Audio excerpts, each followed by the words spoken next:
Bistado na ang lantarang dayaan na ginagawa ng bansang Japan sa boxing. Magandang araw sa inyo mga idol. Las Vegas, Nevada. Dito nagaganap ang mga pinakamalalaking laban na nagaganap sa boxing, na kung saan ay bumabaha po talaga ng pagkalaki-laking halaga ang bawat laban na sinasagawa rito.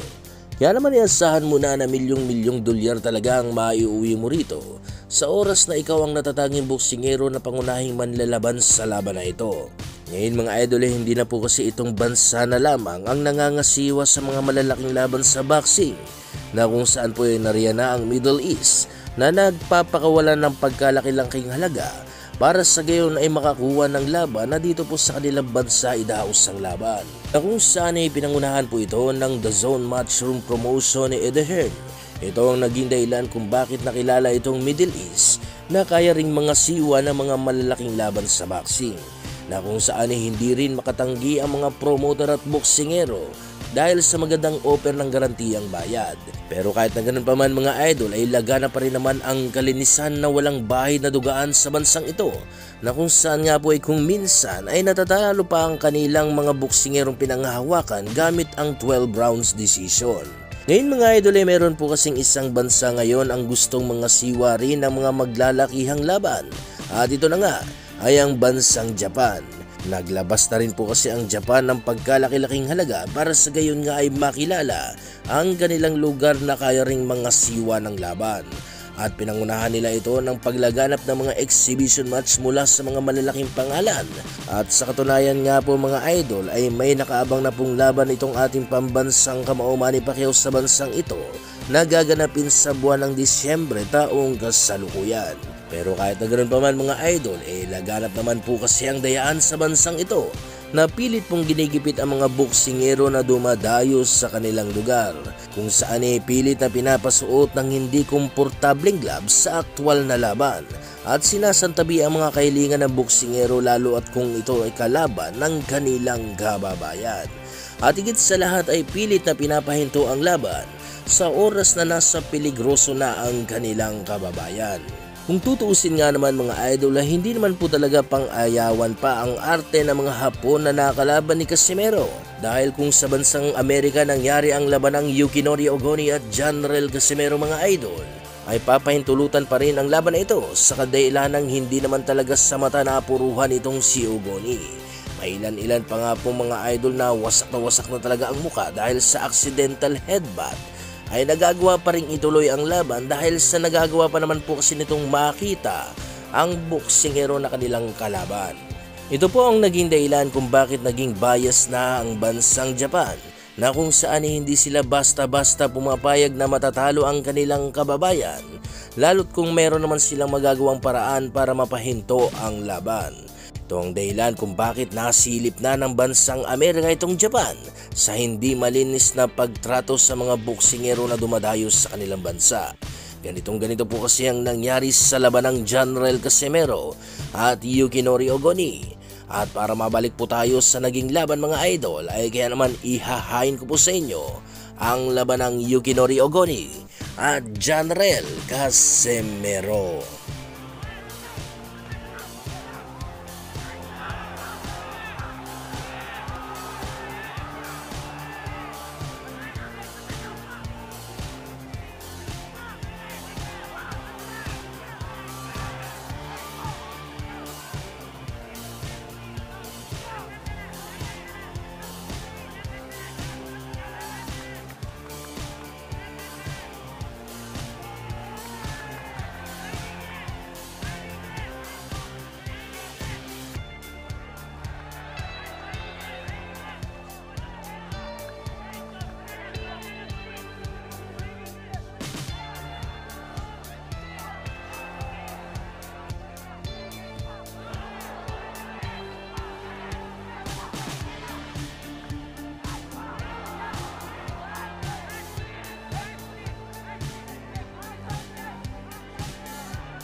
Tama nga ba ang paghinto ng labanang Yukinori Ogoni at General Casimero dahil sa natamong hiwa na ito?